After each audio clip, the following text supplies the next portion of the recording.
Baik, selamat pagi, siang, sore, malam bagi Bapak, Ibu, Kakak, Abang, atau siapapun yang mungkin nonton video ini. Perkenalkan terlebih dahulu, nama saya ada William Napitupulu dari Prodi S1 Informatika dengan NIM 11S22010. Dan ini ada video penjelasan atau laporan source code untuk untuk modul ketiga PBO week 6. Baik, mari kita langsung saja buka soalnya. Sebelum kita masuk ke dalam codingan, kita coba pelajari dulu apa yang diminta oleh soal kali ini. Nah, pada tantangan kali ini kita akan implementasikan sebuah kelas diagram. Jadi kita akan membangun sebuah kelas diagram yang akan direalisasikan dalam sebuah kode program Java. Nah, kalau kita ini kelas diagram yang kita diminta bangun. Setiap kelas yang ada di sini akan tersimpan dalam file yang berbeda. Namun kalau kita lihat panah-panah di sini, berarti ada hubungan antara satu kelas dengan kelas lainnya. Seperti kelas student ini, kita lihat itu memiliki ini sebuah superkelas dan memiliki beberapa subkelas kan. Sama juga dengan abstrak dengan home dan abstrak ini. Berarti ada hubungan-hubungan tertentu kepada setiap kelas. Tapi sebelumnya, sebelum saya jelaskan setiap kelas ini, ada beberapa keyword yang penting kita ketahui. Dan itu pada keywordnya pada access modifier-nya. Nah, kita sudah kenal dengan public itu yang biasa kita pakai. Berarti ini dengan public file atau kelas kita bisa diakses di mana saja dalam komputer kita tanpa batas. Tapi juga ada sekarang dua lagi yang akan penting kita ketahui, yaitu protected dan private. Kalau protected kita lihat di sini itu hanya dapat diakses sampai ke sebuah subclass. Jadi ada batasnya, dan juga ada private di mana hanya pada kelasnya itu sendiri. Seperti kalau kita lihat di diagram tadi. Misalnya kita lihat student ini, kan ada beberapa atribut di sini kan, ada string, ada name, ada name untuk string, ada sebuah get and route course. Itu nanti akan tipe bentukannya akan sebuah interface dalam course, dan juga ada sebuah void and route course juga. Nah, ini nanti kita mungkin mau ubah data-datanya kan, maksudnya itu datanya nggak hanya bisa diubah dalam dalam kelas diagram student, tapi misalnya kita mungkin mau ubah juga saat di person, atau mungkin bisa mengalir lebih jauh lagi sampai ke home. Kalau begitu harus kita bikin bentuknya biar protected. Nah, tapi kalau kita misalnya tidak mau itu sampai ke diagram lain, cukup kita bikin hanya untuk private saja, seperti contohnya mungkin yang pada course ini. Oke. Jadi coba saya jelaskan dulu satu persatu sambil melihat codingan juga. Coba kita dari yang paling simple, yaitu workable. Nah, workable kalau kita sini diminta kita bangun sebuah interface. Apa itu interface? Interface itu bisa kita anggap sebagai sebuah blueprint, atau mungkin dalam bahasa sebuah tipe bentukan, bisa juga seperti kalau kita ingat di C. Dan programnya bentuknya tidak terlalu rumit, hanya 3 baris saja di sini. Hanya 3 baris saja. Kita hanya diminta membangun sebuah method work yang tipenya void. Dan ini nanti akan dimanfaatkan di dalam method student. Nah, jadi interface tadi kan saya katakan ini sebuah blueprint kan. Itu karena di interface apa yang kita gunakan di sini tidak dapat diubah dalam kelas atau file lain. Berarti sudah siap nih, sudah constant lah kita bilang apa yang kita mungkin pasang saja. Jadi sebenarnya kalau ada tipe data mungkin menyebabkan error, tapi kali ini tipe datanya tipe data kosong, yaitu void. Itu kan nanti akan berhubungan dengan student, dan kalau kita di student, nah sekarang kita pindah ke student ya, tapi saya langsung jelaskan dulu apa yang terjadi di workable tadi. Saat di workable, nah tadi kan ada kita lihat di sini bahwa public class student akan extend ke person. Nah, nanti saya jelaskan itu apa itu. Tapi ada juga kata keyword implements workable yang tadi kita buka sebelumnya. Berarti sekarang yang tadi sini implements itu akan menggunakan blueprint yang didapat dari workable tadi di sini void work. Dan sekarang bisa kita anggap method ini bisa kita isi method ini akan apa gunanya. Dan kita lihat di bawah sini method work sekarang memiliki sebuah print statement, student is studying. Nah, itu jadi contoh penggunaan dari implements dan sebuah interface. Oke, sekarang itu aman untuk workable ya, dan hubungannya ke student. Sekarang coba kita lihat lagi data-data yang lainnya. Pertama kita lihat di sini bahwa student akan memiliki sebuah main method yang akan memiliki data string, name, dan string untuk name dan integer untuk age. Data ada nama-namanya di sini, kita lihat saja langsung dalam codingannya. Student. Oke. Nah, kalau untuk name dan enrolled course itu akhirnya akan kita minta menjadi private karena mau kita bisa olah di dalam kelas-kelas yang lain. Oke, saya akan jelaskan untuk course ini belakangan. Coba kita lihat dulu yang simple dengan string name ini.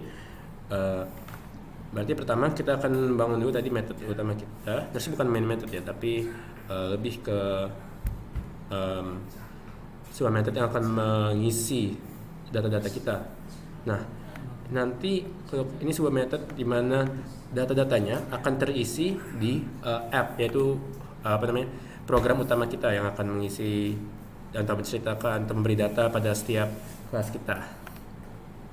Tapi di sini kita cuma akan membangun sebuah superclass di mana kita masukkan data nama dan umur, dan juga ada dikatakan this.name sama dengan name. Nah, keyword this ini digunakan untuk membedakan dua variabel yang mungkin namanya sama.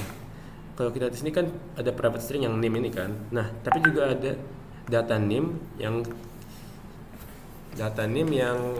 nembus passing pada student. Nah, kalau begitu kita mungkin memerlukan sebuah method kita akan perlukan keyword this untuk memastikan bahwa this.name itu berarti name yang ini, yang private ini, yang hanya bisa digunakan pada kelas ini. Tapi juga kita akan mau assign name itu, nilai name yang akan dipassing pada student nanti. Berarti kita perlu line 10 ini. Oke. Dan ini ada beberapa method lagi yang akan mengembalikan data tersebut. Lagi-lagi saya akan course ini akan menjadi sebuah blueprint juga dan akan saya jelaskan belakangan. Tapi nanti hasil untuk yang tadi yang name itu akan di sini. Berarti nanti pas dipanggil dalam app akan dikembalikan dan dapat kita print nanti pada app untuk hasilnya belakangan. Oke. Lalu juga ada sebuah method untuk protect lagi yang namanya enroll course. Nah, ini penting soalnya itu akan menggunakan tipe data atau saya bilang tipe bentukan secara bukannya, tapi untuk membandingkan di sisi sebelumnya begitu. Dari sebuah kelas namanya course yang kalau kita lihat tadi berada di sini. Oke, coba sekarang kita jelaskan tentang course. Oke. Course tidak terlalu rumit karena itu hanya berupa sebuah kelas yang dasar. Nah, kelasnya pertama kita ada perlu datanya sendiri yang hanya bisa diakses di kelasnya itu nama dan credits. Nah, untuk name atau nama kita akan isi saja di sini, dan seperti sebelumnya kita ceritakan bahwa name itu kita bedakan dengan keyword this, mana name yang dari private dan name yang akan dipassing. Oke. Dan kita cuma akan kembalikan saja data-data sebelumnya. Berarti sekarang ketika kita panggil kita menggunakan kelas ini, kita bisa membangun sebuah struct tapi itu kata bagus mungkin untuk kalau belum kenal, yang memiliki tipe data name dan credit. Jadi sekarang kalau di course ini, data yang dimiliki oleh course ini akan memiliki dua ruangan alokasi memori, satu untuk tipe data yang tadi yaitu name dan credits, bisa dianggap mungkin sebagai sebuah array juga. Oke, jadi itu yang sedang terjadi di sini. Berarti di sini akan dikembalikan datanya dan akan digunakan kembali lagi di sini. Oke, jadi kayaknya itu aman untuk subclass ini. Mari kita coba akan pindah ke person ya. Pada person akan kita lihat di sini bahwa diminta kita membangun biar itu sebuah kelas yang abstrak. Nah, apa itu yang maksudnya dari abstrak? Abstrak nggak terlalu jauh sebenarnya dengan interface. Bedanya kalau pada abstrak kita bisa main-main dengan tipe data. Tadi kan saya katakan bahwa di sebuah interface tidak bisa memasang blueprint yang bukan konstan, jadi harus void semua atau bisa menyebabkan error. Tapi kalau di abstrak bisa kita gunakan tipe data juga. Dan ini tak terlalu rumit, kita akan hal sama yang seperti tadi. cuma semuanya dalam bentuk protected, nggak ada yang private. Hanya kita mau akses semua data yang ada di sini. Ini kurang lebih mirip ya dengan yang course tadi. Kita lanjut saja ke home. Oke. Home akan bentuk cukup besar. Oh, mungkin saya katakan juga tadi, ingatkan pada student tadi itu extends ke person. Jadi sebenarnya semua method-method yang terdapat pada person juga akan terpakai dalam student. Berarti nanti saat kita gunakan dari student itu juga mencakup person.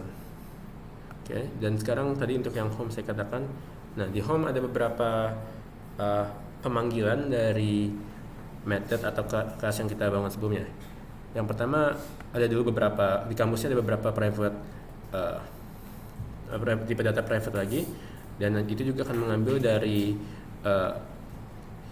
address berarti sekarang ada blueprint satu lagi selain person dan selain course tadi, namanya itu address, dan itu tidak terlalu rumit tapi nanti saya jelaskan belakangan sambil jalan codingannya. Nah, dan kita sekarang ada sebuah method yang protected namanya home. Home akan mengambil beberapa jenis data.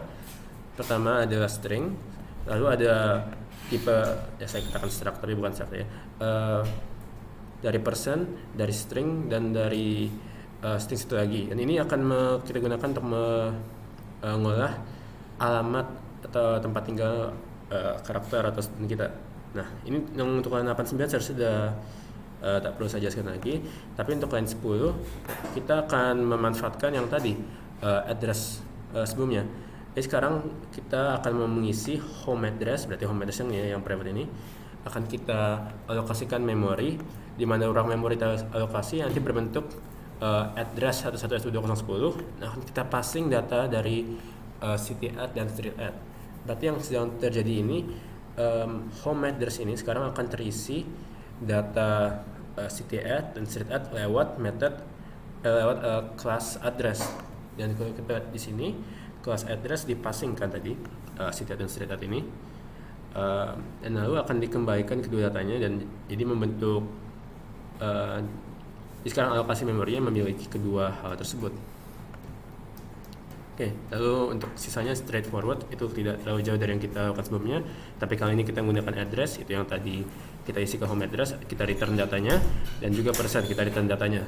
Oke, kayaknya itu untuk sudah semua untuk kelas diagramnya secara individu. Coba kita lihat cara setiap kelas diagram bekerja sama sekarang dalam app. Oke, jadi di sini pertama seperti biasa karena kita melakukan input. Oh, mungkin coba kita lihat dulu apa yang hasil akhir dari semua ini. Kalau kita di sini hasil akhirnya seperti ini ya.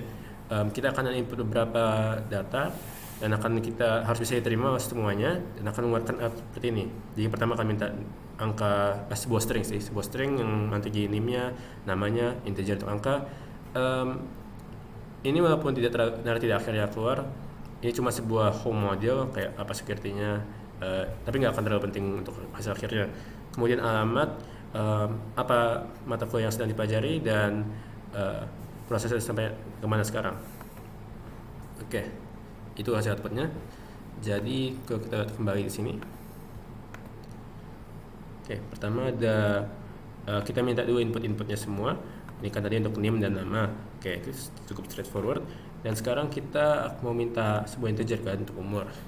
Nah, saya tak perlu kita bikin seperti ini, tapi karena kita mau parsing integernya, kita bikin bukan next line atau next in tapi parse in. Ini kita memang kita ambil tipe datanya. Nah, kemudian kita kembali ke string yang model ini yang tadi yang A3 sebelumnya, itu cukup fleksibel, tak terlalu pengaruh juga sebenarnya. Lalu city add dan street add, ingat ini tadi yang nanti akan dipasang menjadi satu dalam home lewat address. Kemudian juga kita akan perlu string course name, cukup simple. Dan sekarang untuk course credit, karena ingat tadi kita mau ke course yang itu mengextend, jadi kita harus gunakan parse in sekali lagi. Lalu sekarang di sini kita akan mulai memanggil atau menggunakan kembali kelas-kelas yang kita pakai sebelumnya tadi. Ini semua kan sebuah interface atau abstrak, pokoknya sebuah blueprint lah yang akan kita bentukkan dari katakan tadi. Nah, pertama menggunakan person, dan kalau kita ingat ya person apa saja yang diperlukan, ini kan name sama in kan, dan kalau kita di sini dikasih sesuai dengan itu. Lalu kita kemudian perlu dalam home kita akan perlu model, person, city at, dan street at. Kemudian dalam course sama juga. Nah, kita di sini semuanya kan menggunakan keyword new kan, itu karena kita perlu mengalokasikan memori seperti yang tadi. Lalu kita bisa masuk ke print statement pertama kita di sini, dimana kita akan mengambil nama dan umurnya. Nanti nama dan umur disimpan di person kan. Jadi sekarang kita bilang aja variable person tadi, dan kita mau ambil namanya lewat gunakan get name yang tadi terdapat di juga di person kan, get name. Oke. Get age juga sama, dan sekarang kita buat sebuah if statement jika person itu sebuah instance of student. Berarti ini jika sukses person disimpan dalam student, atau person itu memiliki tipe memiliki blueprint student kita bilangnya. Lalu tinggal cukup kita bilang aja student sekarang bisa kita nest atau kita align menjadi sebuah student. Lalu di sini student akan mengambil data dari enrolled course. Kalau itu ingat tadi di course, bukan di course, di sini enrolled course itu akan mengambil data dari course 11S2010, yaitu sebuah blueprint kan tadi. Berarti course ini yang sudah kita bangun di sini tadi sudah menjadi sebuah, sudah dijadikan blueprint dan akan kita pasang ke student di sini. Oke. Dan sekarang ada beberapa print statement lagi. Ini sama kayak di atas tadi, tapi sekarang kita ambil name dan dari student. Kemudian juga kita ada mengambil address di mana terdapat student tersebut. Kalau sini ada dua passing harus kita lakukan. Pertama dari home. Kemudian sudah dari home kita ambil addressnya. Kalau kita lihat tadi di sini, nah sekarang kita di get address kan, dan di address terbagi lagi menjadi dua, ada city untuk street. Kita cuma mengambil city, jadi kita bikin lagi titik get city. Oke. Hal yang sama terjadi pada enrolled course. Kalau kita lihat tadi kan get enrolled course di sini, get enrolled course. Tapi enrolled course ingat juga terbagi menjadi dua karena course di sini ada dua datanya. Jadi kita harus ambil get name-nya. Oke, dan juga satu lagi untuk student work, itu untuk yang tadi di workable. Dan akhirnya biar kita membersihkan memorinya, kita pakai sc.close untuk mengusungkan variable scanner ini yang kita pakai tadi. Oke, sudah semua penjelasan selesai. Sekarang coba kita run terlebih dahulu. Saya coba untuk testing pertama, saya bikin sesuai dengan modul. Jadi S18005 2 bait A3 kali sito 2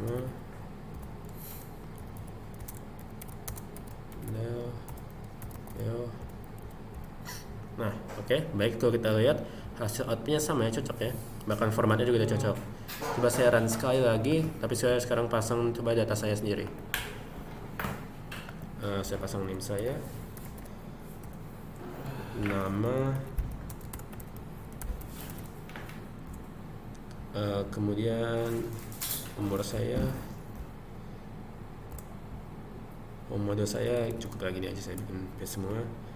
Alamat saya coba bikin, biar lebih gampang saya bikin alamat saya di sini di Tangerang.